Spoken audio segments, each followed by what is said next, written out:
Il était une fois dans le monde de la finance, un homme qui avait tout compris.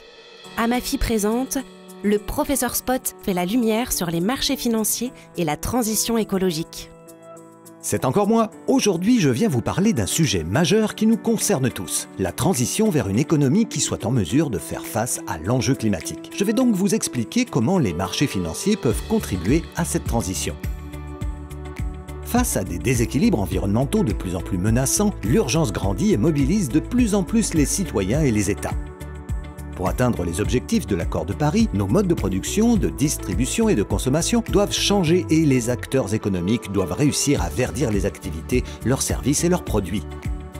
Répondre à ce défi nécessite une réorientation des investissements des actifs bruns vers des actifs verts. C'est là où, aux côtés du système bancaire, les marchés financiers ont un rôle à jouer.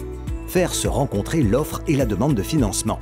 Ils sont l'intermédiaire entre l'épargnant investisseur, également citoyen consommateur, qui peut souhaiter donner du sens à son épargne, et l'entreprise qui a besoin de financement pour transformer ses activités et réduire son impact environnemental. Les marchés financiers ont de ce fait la capacité d'orienter activement l'épargne vers le financement d'activités durables. On parle d'une réallocation des flux financiers. Mais pour cela, ils doivent proposer aux épargnants investisseurs des placements financiers prenant en compte des critères environnementaux reconnus comme fiables et pertinents.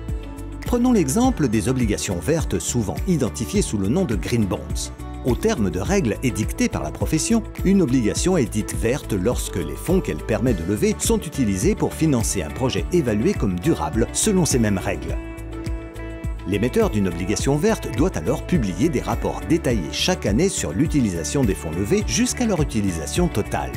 Une entreprise qui souhaite se doter d'un parc solaire photovoltaïque peut donc choisir de se financer auprès des marchés en émettant des obligations vertes.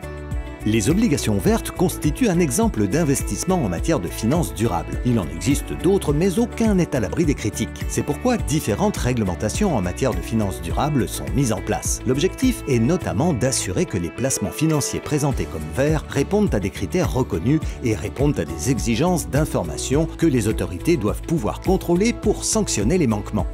Si la réglementation actuelle, encore évolutive, fait débat, insuffisante pour certains, trop complexe à mettre en œuvre pour d'autres, tous s'accordent sur un point, il y a urgence à réaliser la transition écologique. Exigeant des financements massifs, elle suppose de trouver des solutions pérennes pour réallouer les capitaux vers des investissements indispensables à cette transition. L'histoire est donc en train de s'écrire.